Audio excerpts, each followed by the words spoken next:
और नारायण राणे की खबर पर फिर से चलते हैं। नारायण राणे केंद्रीय मंत्री जो है उन्हें पुलिस बिठा कर ले गई है। तकरीबन 1 घंटे तक नारायण राणे के संगमेश्वर जहां पर वो रुके हुए थे वहां पर पुलिस उनके साथ बात कर रही थी। कई सारे दस्तावेज उनका नारायण राणे के पास लेकर गई थी नासिक की पुलिस और हिरासत में लिए गए हैं उनको उनकी गाड़ी में बिठाकर, जिसमें एक पुलिस का जवान उनकी गाड़ी में बैठा और आगे पीछे पुलिस की गाड़ी थी। ऐसा पहली बार हो रहा होगा कि केंद्रीय मंत्री को किसी मुख्यमंत्री के ऊपर बयान देने के मामले में इस तरीके से गिरफ्तार किया जा रहा है। जाहिर सी बात है ये तस्वीरें किसी भी लोकतंत्र के लिए अच्छी नहीं हो सकती हैं, लेकिन नारायण राणे और शिवसेना के संघर्ष में बहुत सारी राजनीति छुपी हुई है। नारायण राणे की तबीयत खराब होने की बात भी आई थी। उनके जो सहयोगी विधायक हैं जो यहाँ पर थे, उनका कहना था कि नारायण राणे की तबीयत ठीक नहीं है, इसलिए डॉक्टर्स को भी बुलाया गया। और महाराष्ट्र में जो सरकार है जो मुंबई में बैठी हुई है उसने लगातार दबाव भी बनाया हुआ है। थोड़ी देर पहले हमें सूचना मिली थी कि इस जिले के जो पालक मंत्री हैं अनिल परब, उनकी लगातार बात हो रही थी रत्नागिरी के एसपी से और वो बताने की कोशिश भी कर रहे थे कि देखिए इस पूरे मामले में हाई कोर्ट ने अग्रिम जमानत की जो सुनवाई है, याचिका की जो सुनवाई है, उस पर जल्द सुनवाई करने से मना कर दिया है।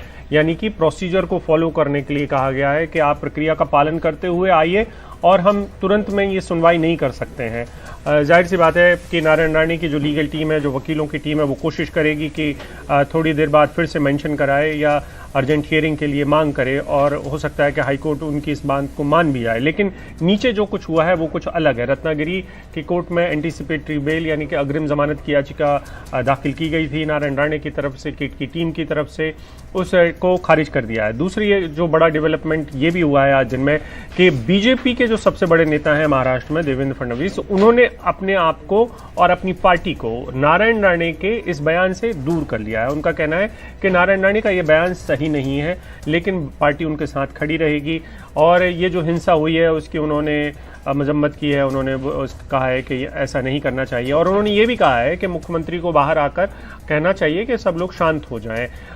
जो हमले बीजेपी कार्यालय पर शुरू हुए थे वो बंद हो चुके हैं। अब टारगेट पर या निशाने पर सिर्फ और सिर्फ नारायण राणे हैं। नारायण राणे का एक इतिहास है, वो पहले शिवसेना में हुआ करते थे। शिवसेना में बहुत नीचे के पदों से होते हुए वो मुख्यमंत्री तक बने और बाद में उनके रास्ते अलग हो गए। और जो चुभन है कि किस तरीके से जब नारायण राणे कोंकण में एक तरीके से नारायण राणे हटे तो वो अपने साथ कोंकण में शिवसेना का जो ढांचा था वो भी लेकर चले गए और उस बात की टीस हमेशा शिवसेना के जो सुप्रीमो तब बाल ठाकरे थे उनको भी रही है और बाद में उनके बेटे उद्धव ठाकरे को भी रही है और इस वजह से वो राजनीतिक तौर पर शायद कभी माफ नहीं कर पाए हैं और जो बोल है नारायण राणे के वो कई बार उनको फंसा देते हैं। तो राणे की कार में पुलिस भी है और काफिले में भी। अब रत्नागिरी ले जाकर हो सकता है औपचारिकताएं पूरी की जाए इस वक्त में। और इस बड़ी खबर पे हम आएंगे क्योंकि ये कोई आम मसला नहीं है। एक केंद्रीय मंत्री को इस कदर हिरासत में लेने का मसला है मुख्यमंत्री के ऊपर बयान देने के मामले में।